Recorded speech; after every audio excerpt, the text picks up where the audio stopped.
চলেন কিছু বিষয় আজকে আপনাদের সাথে শেয়ার করি, যেগুলো খামারিদের প্রতিদিন আদ্যপ্রান্তর ভিতরেই পড়ে। দেখেন, অনেকেই খামার করেন, নিজে সময় দিতে পারেন না, লোকের উপরে ডিপেন্ড করেন, রাখাল, ম্যানেজার, এইসব বিষয়গুলোর উপরে বা সব ডিপেন্ড করেন। আপনার খামারটা দেখভালের দায়িত্ব কিন্তু আপনাকেই নেওয়া উচিত। আপনার একটা মূল্যবান জিনিসের মূল্যায়ন যেমন আপনার কাছে আছে, রাখালের কাছে কিন্তু সেই জিনিসটা থাকবে না। আমাদের এই মহিষটার নাকের ভিতরের যে নাতাল, সেটা কেটে তার নাক কাটা যাওয়ার মতো উপক্রম। অল্প একটু কাজ সেখানে হতে পারে 5 মিনিট 7 মিনিট, যেটা খেয়াল না করার কারণে দিনের পর দিন হচ্ছিল। এখন আপনি যদি দূরে থাকেন, আপনার খামার থেকে আপনি অনেক দূরে রাখাল দিয়ে পরিচালনা করেন, সে কি এই কাজগুলো করবে? যেই কাজটা আজকে আমার চোখে পড়েছে, সেই কাজটা কি সে করবে? একটা গাভীর যখন ম্যাস্টাইটিস হয় তখন কিন্তু প্রচুর পরিমাণের যত্নের প্রয়োজন পড়ে। একটা গরুর যখন ল্যাম্পিং স্কিন ডিজিজ হয়, এলএসডি হয়, প্রচুর পরিমাণের যত্নের প্রয়োজন। তো আপনি মালিক বা যারা পরিচালনা করে তারা যদি এই কাজগুলো সঠিকভাবে না করে বা না করায়, তখন কি আপনার জিনিসগুলো ঠিক থাকবে? ঠিক।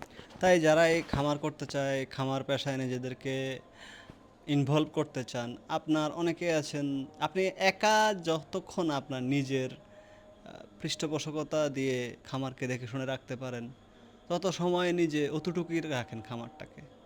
2টা 4টা 6টা 8টা 10টা আপনি আপনার বিজনেসের পাশাপাশি যদি এদেরকে দেখে শুনে রাখতে পারেন, তাহলে করেন।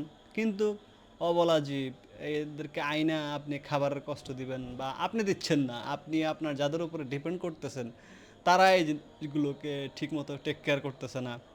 একটা গরুর যখন ম্যাস্টাইটিস হয়, ওলান ম্যাস্টাইটিস হয় বা ক্লিনিক্যাল ম্যাস্টাইটিস হয়, তখন তার ওলানে যে পরিমাণ যদি গরম থাকে, তখন সেই পরিমাণ বরফ দিয়ে তাকে ওই ওলানটা ঠান্ডা করতে হয়। আবার যদি ঠান্ডা থাকে, তাকে পানির মাধ্যমে সেটা গরম করতে হয়। তো এই যত্নগুলো যখন আপনি রাখালের উপরে করবেন, সে সারাদিনের কাজের পাশে এইটা তো একটা বোনাস কাজ তার জন্য, মানে বাড়তি কাজ। তো সেই কাজটা কিন্তু সে সঠিকভাবে করতে পারে না। অনেক রাখাল আছে যারা ভালো, তারা করতে পারে না কাজের ব্যস্ততার জন্য, অন্য কাজের পাশাপাশি যখন বোনাস কাজটা করতে পারে না। কিন্তু যে রাখালগুলো আছে বা যারা গরু পালে, এই খামারের কাজে নিয়োজিত থাকেন, তারা যদি একটু আরও দুষ্ট প্রকৃতির হয়, তারা তো তখন তো আরও এটাকে আরও নষ্ট করে। তা আপনি 6-7 হাজার টাকা 10 হাজার টাকা খরচ করে অ্যান্টিবায়োটিকের মাধ্যমে সেটাকে ট্রিটমেন্ট দেওয়ার চেষ্টা করবেন, কিন্তু যদি সেই রাখাল বা সেই গরু পালক যদি তাকে ওইভাবে যত্ন না করে, তাহলে কিন্তু আপনার গরুটা ঠিক হবে না। এলএসডি হলে গবাদি পশুর প্রচুর পরিমাণে যত্নের প্রয়োজন। ল্যাম্পিং স্কিন ডিজিজ যেরকম, মানে এলএসডিও সেম, এগুলো যত্নের উপরে ভাইরাসগুলা দৌড়ায়।